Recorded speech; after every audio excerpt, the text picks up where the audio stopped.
o Saúde e Companhia está no ar com conteúdo de qualidade para você.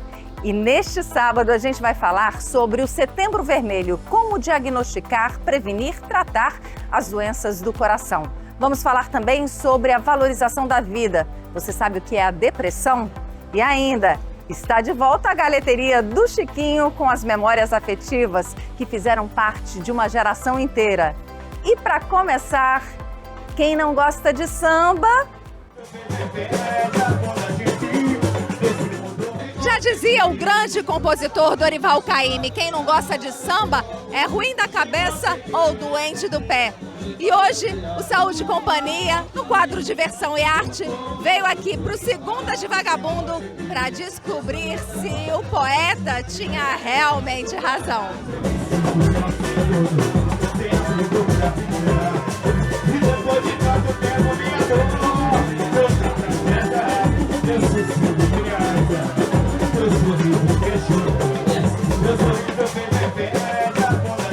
O Segundas de Vagabundo surgiu há 2 anos e meio aqui no bairro das Rocas, quando os sambistas tinham no único dia de folga um momento para descontração.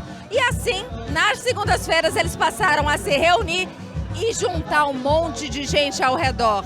A área é de acesso livre e o pessoal se diverte a noite toda. Como é que foi para você abrir num dia que você tirava folga? Foi assim, eu digo, não, no dia de folga vocês vão me pedir para abrir, foi uma surpresa, né? Falei, vamos abrir, resenhar, aproveitava também e resenhava junto com eles, né? Isso foi 2 anos e meio atrás? Isso, eu abri o estabelecimento em 6 meses após, aí houve essa proposta. Abre na segunda pra gente tomar uma, tocar um paneiro, fazer uma resenha e tá aí o resultado. Mas aí você já não consegue mais só se divertir hoje, né? Acabou virando trabalho de segunda a segunda. Isso, agora, pronto, emendei tudo agora. De segunda a segunda é trabalho direto. Principalmente na segunda, que é o dia mais bombado do estabelecimento, é na segunda. Quem não gosta de samba? É ruim da cabeça ou doente do pé. Mas se vier pra cá, vai começar a gostar, certeza. Você sempre vem pra Segundas de Vagabundo? Eu vim hoje pela 3ª vez.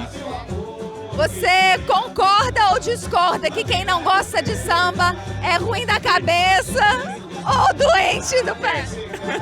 Ou doente do pé. E bom sujeito não é. E aí, você acha que procede aí a máxima de Dorival Caymmi? Com certeza, máxima procedência.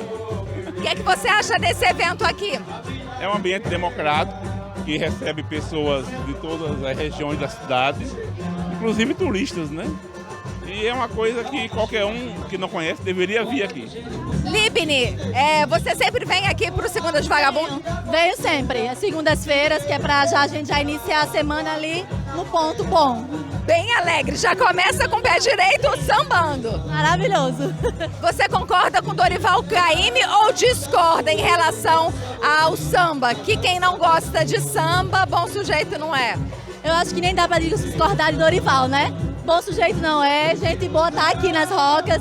Eu acho que o pessoal de Natal tem que valorizar muito mais a nossa cultura, principalmente o Rocas, que é um bairro assim, produtor cultural é imenso. Então acho que a gente tem que valorizar muito nossas coisas, lotar os lugares, ocupar as ruas, a praça, o centro. Agora, quando a gente fala em saúde, cultura é saúde também, né, Lili? Cultura é saúde, com certeza. É saúde mental, principalmente, e física também.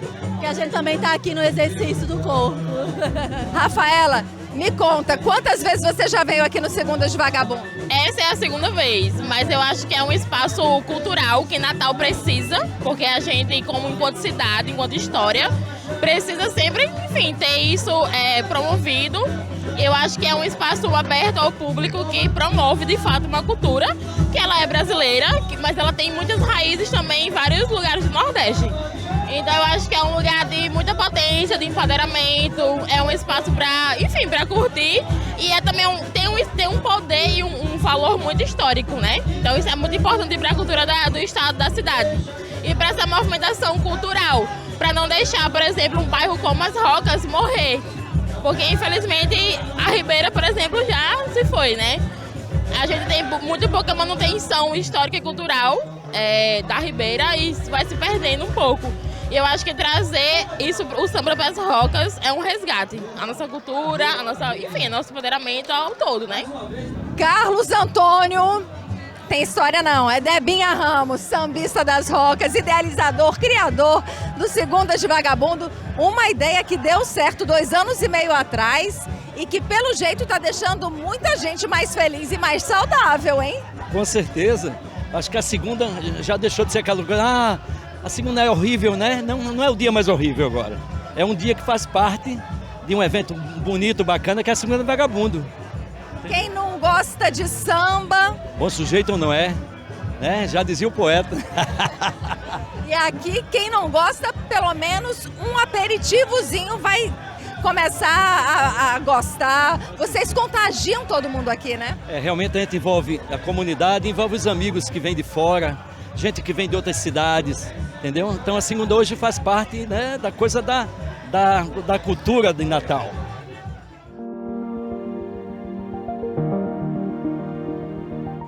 O dado é bem alarmante. Natal é a capital do Nordeste que mais tem pessoas com depressão, quase 12%. O Dr. Hugo Saile, ele é vice-presidente da Associação de Psiquiatria, é psiquiatra, e traz para a gente algo bem chocante, mas principalmente a importância de cada um de nós sermos protagonistas no auxílio às pessoas que, em torno de nós ou a nós mesmos, num quadro depressivo. Doutor Hugo, muito obrigada pela sua disponibilidade. Primeiro, queria que o senhor falasse um pouquinho sobre o que caracteriza a depressão. Primeiramente, obrigado pelo convite também, né, pela disponibilidade de falar de um assunto que não é um assunto que, às vezes, é agradável de se falar. A gente muitas vezes acha que não acontece próximo da gente ou então que não acontece com a gente, mas eu costumo falar que depressão é algo que pode acontecer com qualquer pessoa. Se você era um ser humano e está vivo, você pode ter depressão. Se sua vida está perfeita, se sua vida está com muitos problemas, você pode ter depressão. E aí eu gosto de lembrar também que a depressão não é uma tristeza sem motivo ou aleatória, porque tristeza é uma emoção natural e saudável, inclusive, por mais que às vezes a gente não goste de sentir, mas é importante, é uma emoção saudável. Mas quando essa tristeza ela começa a passar muito do ponto, pelo menos 15 dias, às vezes menos, dependendo da intensidade, associada a uma falta de vontade de fazer as coisas, pensamento muito negativo e repetitivo, de culpa, de que nada vai dar certo, um pessimismo exagerado, sono ruim, apetite ruim, concentração ruim, pensamento negativo de tudo, inclusive podendo pensar em se machucar ou tirar a própria vida. Isso são os principais sintomas de um episódio depressivo. E depressão não é natural, depressão é doença. E doença a gente trata. Então, Natal é a capital. A gente era vice-campeão de depressão no ano passado entre as capitais do Nordeste. Esse ano somos campeões. Não é um campeonato que a gente deva se orgulhar, mas para a gente poder fazer e pensar em intervenções importantes, a gente precisa reconhecer o problema e pensar em como resolver. E reconhecer a depressão é o principal passo para buscar o tratamento e melhorar. E como resolver? Tem como resolver ou tem como acompanhar o quadro depressivo? Tem como modular o quadro depressivo? Olha, como eu disse, qualquer pessoa pode ter depressão na vida. Muitos que a gente conhece já tiveram ou estão passando por episódio depressivo, muitas vezes até sem saber. Eu tenho um paciente que passou 20 anos com depressão, saiu de emprego público, de mais de um inclusive, e achava que ele só era muito preguiçoso. Começou o tratamento, demorou 2 anos para melhorar, ficou realmente bem. Então, quanto mais cedo a gente faz o diagnóstico e faz o tratamento, então muito melhor vai ser esse futuro, esse prognóstico futuro, né? Então, a chance de realmente ter uma cura, a ponto de praticamente zerar a chance de ter uma depressão, fica muito maior. Agora, tem casos de pessoas que têm episódios depressivos recorrentes. Então, é uma pessoa que tem uma depressão desde que nem esse paciente que eu contei, né, de 20 anos de história, ou uma depressão que já teve mais de 5, 10 episódios, ou até mesmo apenas mais do que 2 episódios, a gente chama de depressão resistente ao tratamento. E aí, essa depressão é mais um motivo para a gente poder tratar o máximo possível, no sentido de chegar na melhora, e a gente vai acompanhando para minimizar ou zerar no máximo do possível a chance de uma piora novamente. E essa melhora completa, ela se dá obrigatoriamente com medicamentos ou tem outras terapias associadas? Como é feito esse tratamento? Nos casos de leve a moderados, não precisa ter medicamento. Não precisa. A gente pode usar e muitas vezes a gente usa, de acordo com cada caso a gente individualiza, mas sempre, a gente tem que entender quais são os fatores que estão alimentando essa depressão. Então, são diversos, né? Então, tem fatores sociológicos, sociais, como problemas financeiros, problemas na família, tem fatores psicológicos, por exemplo, uma personalidade mais neurótica, que a gente chama. Tem fator genético também? Tem o fator genético, né? Então, alguém com história familiar de depressão, então a chance de ter uma depressão mais séria e crônica é maior também. Não é matemático, né? Porque eu tenho um parente, pai, mãe, irmão que teve depressão, que significa que eu vou ter, mas significa que eu tenho que prestar mais atenção, certo? Por quê? Esses 3 fatores, né, biológico, social, psicológico, e tem outros também, culturais e tal, a gente, quando eles vão se influenciando um ao outro a ponto de adoecer a gente, quanto mais cedo a gente intervém, melhor vai ser o resultado. Doutor Hugo, então, para a gente concluir, né, para as pessoas que estão em casa, que estão se sentindo mais tristonhas, que já veem que isso não está passando, ou que conhecem alguém que está passando por um episódio depressivo, qual a recomendação que o senhor dá? Procure ajuda. Eu sei que eu gosto muito de repetir isso. Eu concordo que se a gente tivesse que escolher não ter depressão, não ter pressão alta, não ter diabetes, era muito melhor. Mas se chegou a depressão, a pressão alta ou a diabetes, a gente precisa tratar. A ciência tem evoluído e a gente precisa acompanhar isso. E quanto mais a gente melhora, né, o acompanhamento, o tratamento, fica mais fácil perder o medo de se reconhecer deprimido. E aí a gente também vai buscar terapia com psicólogo, a gente vai buscar viver nossa espiritualidade de um jeito saudável. Isso também está comprovadamente eficaz. Fazer exercício físico, dormir bem, essas coisas que todo mundo conhece um pouco, não é tão fácil botar em prática, mas a gente vai aprendendo. De repente socializar também, né? Socializar também. Se permitir ir para uma festa, porque isso também é saúde, né? Isso também é saúde. Não fala isso para mim, não. Que bom. Muito obrigada, doutor Hugo. Muito obrigada de coração. No próximo bloco, você vai ver que a Galeteria do Chiquinho está de volta, trazendo também os sabores e a memória afetiva de uma geração inteira. E ainda, saiba tudo sobre o Setembro Vermelho. A Bebê de Natal fica no coração do Tirol e oferece diversas comodidades para todos os gostos, idades e necessidades. Tem escolinhas de futebol, vôlei, basquete e natação, além de beach tênis, academia de musculação e muito mais. Aqui você encontra loja de material esportivo, serviço de bar e restaurante, atendimento psicopedagógico, pilates, salão de beleza e estacionamento exclusivo.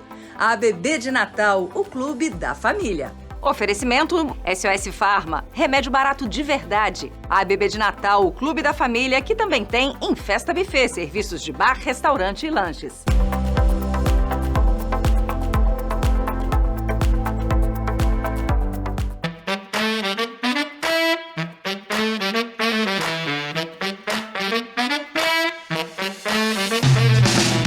Poucas coisas mexem tanto com a gente como a memória afetiva de algumas situações, algumas circunstâncias, alguns alimentos, alguns cheiros. Eu já estou sentindo aqui, viu, Tiago? O cheirinho do franguinho da Galeteria do Chiquinho. Pois é.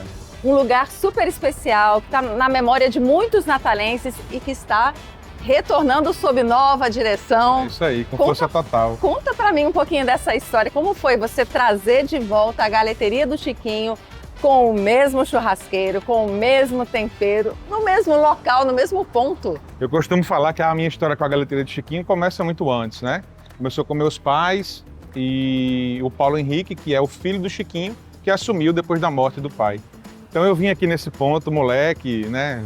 Brinquei muitos carnatais, vim jantar com meus pais, então tem muitas boas lembranças. E meus pais são muito amigos do Paulo até hoje, né?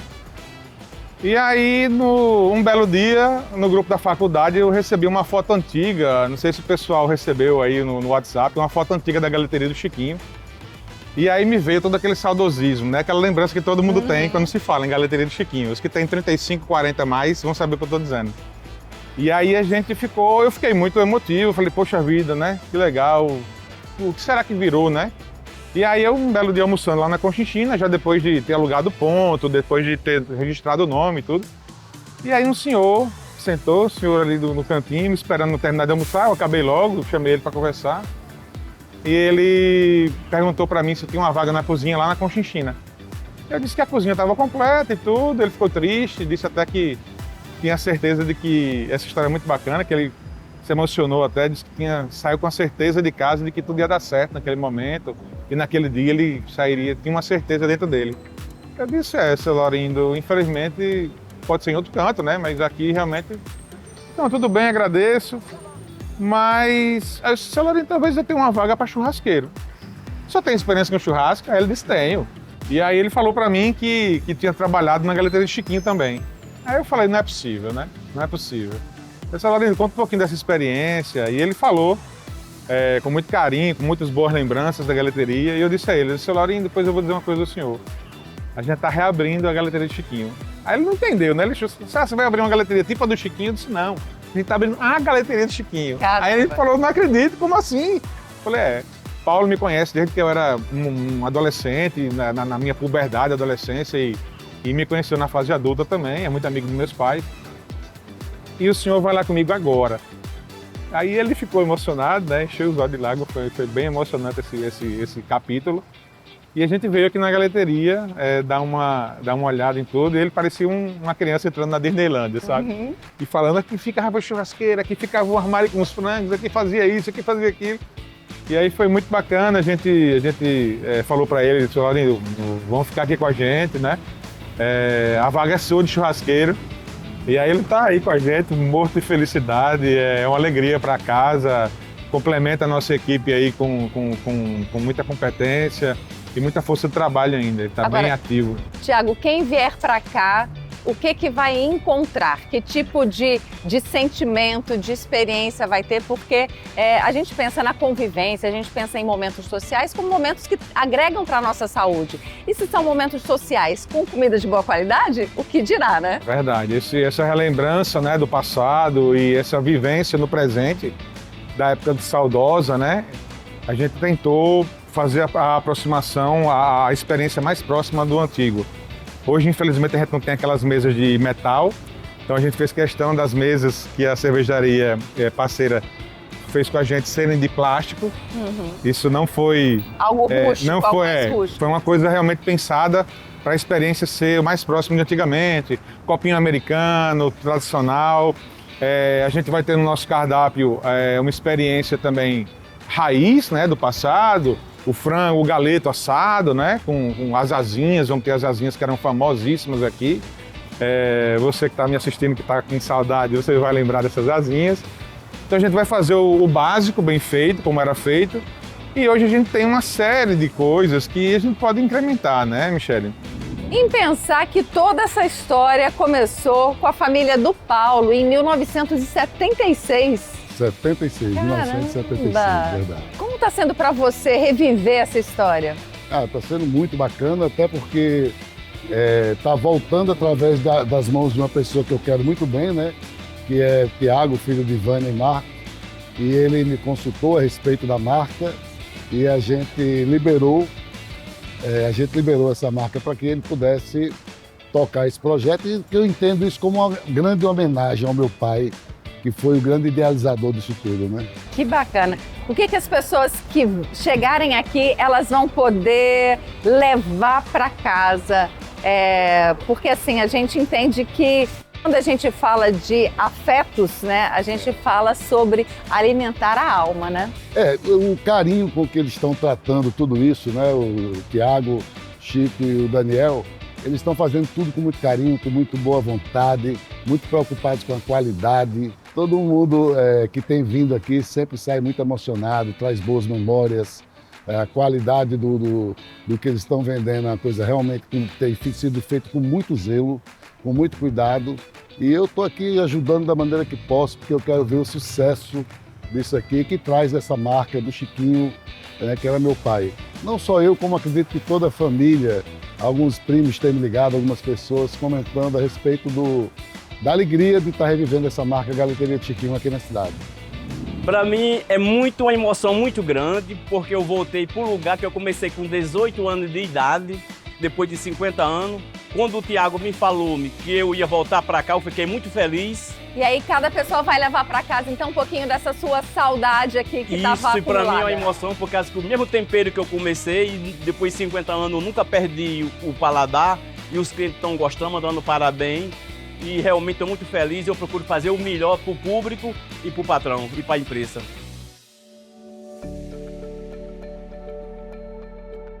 Enquanto nós estamos gravando essa entrevista, pelo menos 6 pessoas morreram em decorrência de cardiopatias e o mais sério, essas doenças poderiam ter sido evitadas. Dr. Itamar Ribeiro é presidente da Associação Médica do Rio Grande do Norte, cardiologista.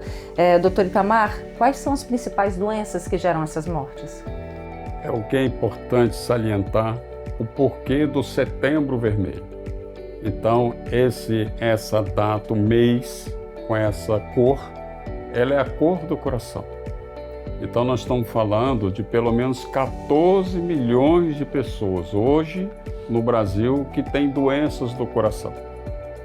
Quer tenham sintomas ou sejam absolutamente assintomáticas, levando sua vida normal no dia a dia.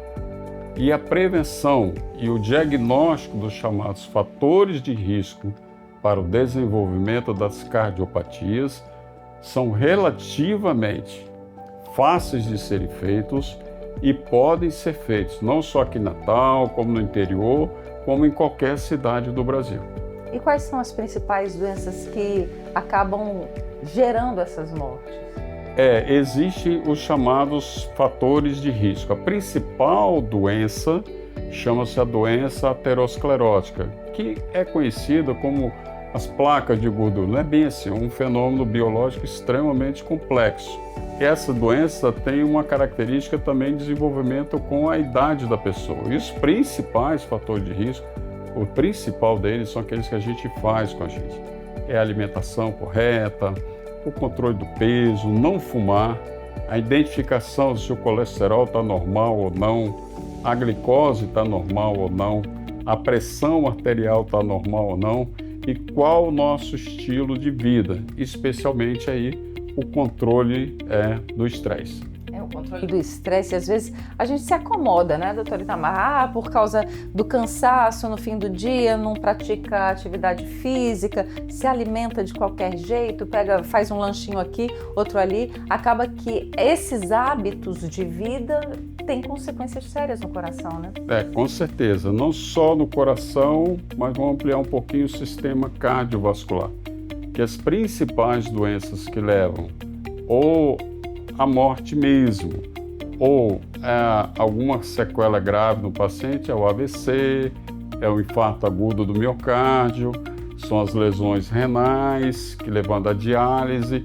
Então, existe uma série de patologias que elas podem ser evitadas hoje com as tecnologias que nós temos, com a disponibilidade da grande variedade de drogas extremamente que avançaram nos últimos 10, 15 anos, foi um avanço enorme nessas medicações e o conhecimento e a facilidade que se tem de controlar esse fator de risco, a gente sim pode diminuir esses riscos.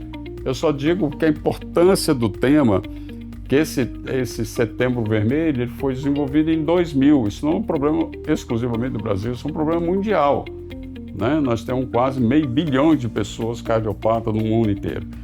E foi desenvolvido pela Federação Mundial do Coração com apoio das Nações Unidas. Então você vê que esse é um tema alarmante, não só aqui, que tem as consequências não só pessoais, mas familiares e também de custo.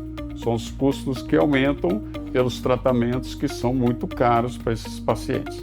E qual a faixa etária aí acometida pelas doenças, pelas cardiopatias? Tem uma faixa etária ou da criança até o idoso? Todos podem ser acometidos? Nós temos variações de que não a criança são mais as cardiopatias chamadas congênitas. Aquelas que as crianças nascem. Nascem com um problema no coração.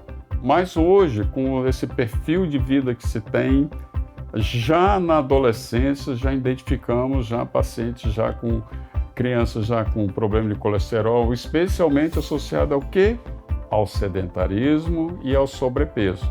Mas elas, geralmente, essas doenças, elas começam a aparecer a partir dos 40 anos, 35, 40 para homens, para mulher um pouquinho mais tarde.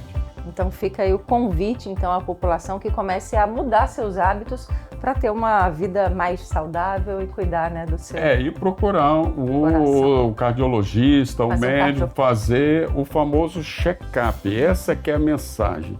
Parece que o check-up é uma coisa simples, não é simples.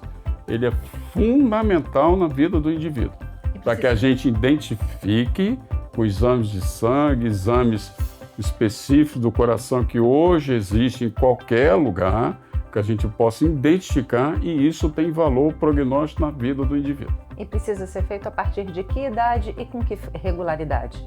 Isso depende muito do paciente, mas especialmente naqueles pacientes que têm uma história familiar de infarto, AVC, eu acho que pelo menos a partir dos 30 anos de idade. Quem não tem uma família mais saudável, que não tem nada, pode esperar um pouquinho mais, a partir dos 35, 40 anos, mas eu acho que esse limite não é exatamente um limite de data científica para se fazer. Hoje, as pessoas estão procurando mais cedo, o que eu acho bom, mas vamos botar aqui uma barreira, a partir dos 40 anos as pessoas já têm que ter feito o seu check-up cardiológico para saber se já tem algum fator de risco que a gente possa intervir. Excelente. Obrigada, doutor Itamar. Eu que agradeço. E aí, o que achou do programa de hoje? Manda seu comentário, sua crítica, sua sugestão pelo @SaúdeCia na TV. Até lá!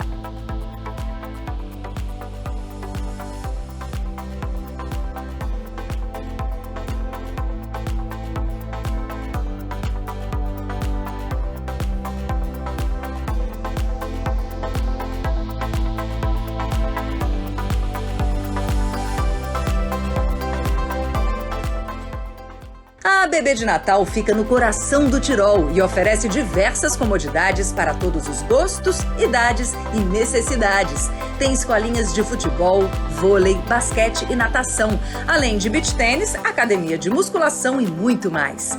Aqui você encontra loja de material esportivo, serviço de bar e restaurante, atendimento psicopedagógico, pilates, salão de beleza e estacionamento exclusivo. A ABB de Natal, o clube da família. Oferecimento SOS Pharma, remédio barato de verdade. A ABB de Natal, o clube da família que tem salão de beleza. Saúde e Companhia é uma produção de Michele Rincon, Comunicação Propositiva. Realização Praia Filmes.